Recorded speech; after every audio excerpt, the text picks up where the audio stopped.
அனைவருக்கும் வணக்கம். நம்ம இப்போ பாக்கியலட்சுமி சீரியலில் என்னெல்லாம் சுவாரஸ்யமான விஷயங்கள் நடக்குதுன்னு பார்க்கலாம் வாங்க. நம்ம பாக்கியலட்சுமி அத்தையோட மனசு இந்தளவுக்கு காயப்பட்டதுக்கு காரணமே அந்த ஆள் தான் அப்படின்னு சொல்லிட்டு கோபி மேலே ரொம்ப கோவத்தோடு இருக்காங்க. சரி, எவ்வளோ பட்டாலும் அவங்களா திருந்தாத ஜென்மங்க. அத்தை தான் வலுக்கட்டாயமாக அவங்களோட போய் ஆகணும்னு போனதுனால இப்போ தேவையில்லாத பிரச்சனையை தலையில் சுமந்து வந்துட்டாங்க அப்படின்னு சொல்லிட்டு பாக்கியா ஒரு பக்கம் சமாதானப்படுத்திக்கிறாங்க. இன்னொரு பக்கம் அந்த ஆளை நேரில் பார்க்கட்டும், அதுக்கப்புறம் பேசிக்கலாம் அப்படிங்கிற மாதிரி நம்ம பாக்கியா ஒரு வேலை விஷயமா வீட்டிலேருந்து கிளம்ப அந்த டைமில் எதிர்பாராததுமா நம்ம கோபி வராரு. கோபி வந்து ராதிகாவை பார்த்ததுமே காரை நிறுத்திட்டு இறங்கி வந்து பாக்கியா கிட்ட வம்பு இழுக்கிறாங்க. ஏய் பாக்கியலட்சுமி, என்ன என் குழந்தை இல்லைன்னு சொல்லிட்டு உங்கள் குடும்பமே சந்தோஷமாக இருக்கா?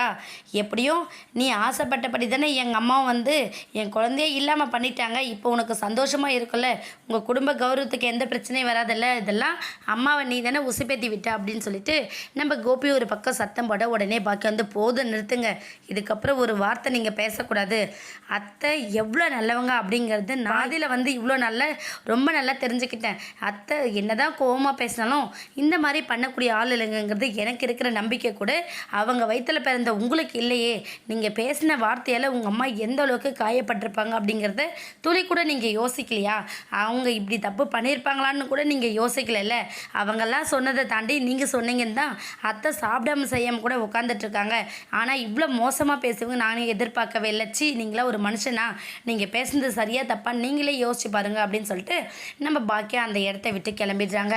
உடனே கோபி யோசிக்க ஆரம்பிக்கிறாங்க. ஒருவேளை இந்த பாக்கியலட்சுமி சொல்கிற மாதிரி அம்மாவை நாம் தான் தப்பாக புரிஞ்சுக்கிட்டோமோ, நம்ம அத்தையும் ராதிகாவும் தான் நம்மளை நம்ப வைக்கிற விதமாக ஏதாச்சும் பேசிட்டாங்களோ அப்படிங்கிற ஒரு எண்ணம் நம்ம கோபிக்குள்ளே வந்துடுது. அது மட்டும் இல்லாமல் ஐயோ அம்மா அப்போ நம்ம பேசின வார்த்தையால் ரொம்பவே மனசுடைஞ்சு போயிருப்பாங்க.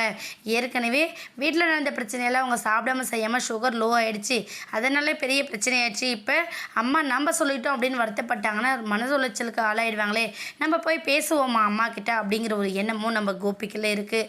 கண்டிப்பாக கோபி அந்த வீட்டுக்கு போனார் அப்படின்னா கோபிக்கு சரியான பனிஷ்மெண்ட்டும் இருக்க போது. வெயிட் பண்ணி பார்க்கலாம். இந்த வீடியோ உங்களுக்கு பிடிச்சிருந்தா மறக்காமல் நம்ம சேனலை சப்ஸ்கிரைப் பண்ணுங்கள். தேங்க்யூ.